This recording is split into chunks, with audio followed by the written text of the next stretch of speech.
I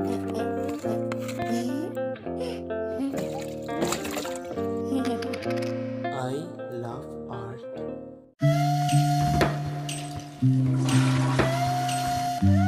ওহ শান্তি, কিন্তু তাড়াতাড়ি থেকে পলাইতে হইব। ওইখান থেকে জঙ্গলই সেফ। উফ, বাথরুম করে তো আমার পেটটা পুরাই খালি করে ফেললাম। এখন তো ক্ষুধা লাগতেছে, কি খাবো? ইস, ইবলিশ বে যদি কিছু পাঠাইতো। ওই দেখো, বলতে না বলতে ইবলিশ বে আমার জন্য খিচুড়ি পাঠাইছে। ও যাই তাড়াতাড়ি।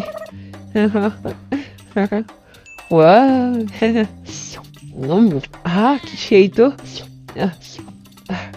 ইবলিশ ভাইয়া এই খিচুড়ি রেসিপিটা জানি না নি, পরে খাতে দিব। ইবলিশ ভাইয়া, বল হাসিনা, কেন ডাকছিস? তুমি এত তাড়াতাড়ি এসে গেছো? তুই হলে আমার খুব পছন্দের, তাহলে তোর ডাকা কি আমি দেরি করতে পারি?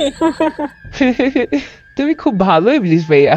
আমার খিদা পেয়েছে শুনে কত তাড়াতাড়ি তুমি খিচুড়ি পাঠিয়ে দিলা। কি খিচুড়ি পাঠাইছিস? আমি তো কোনো খিচুড়ি পাঠাই নাই তোরা। কি তুমি খিচুড়ি পাঠাও নাই? তাহলে এই যেন খাইতেছি। আচ্ছা, তুই চিন্তা করিস না, আমি এগুলো একটু খেলেই বুঝতে পারবো এগুলো কোথা থেকে এসেছে। খেয়ে কি বুঝলা? আরে ধৈর্য ধর, একটু দাঁড়া, আমি এখনই দেখছি।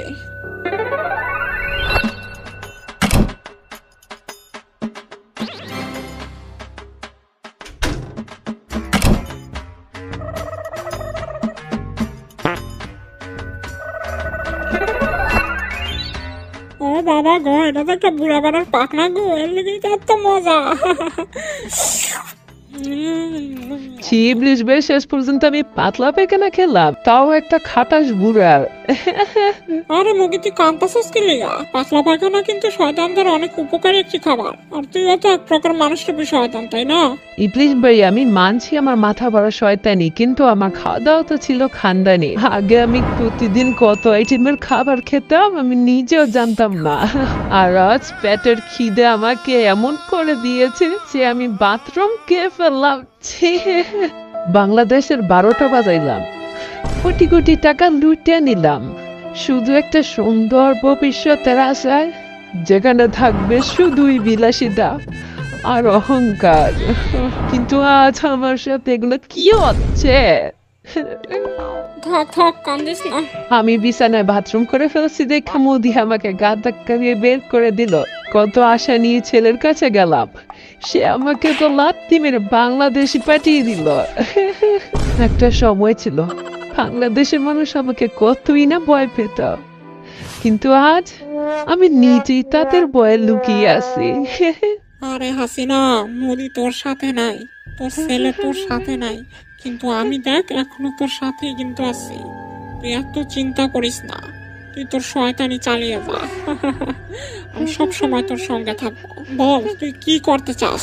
আমি প্রতিশোধ নিতে চাই, প্রতিশোধ।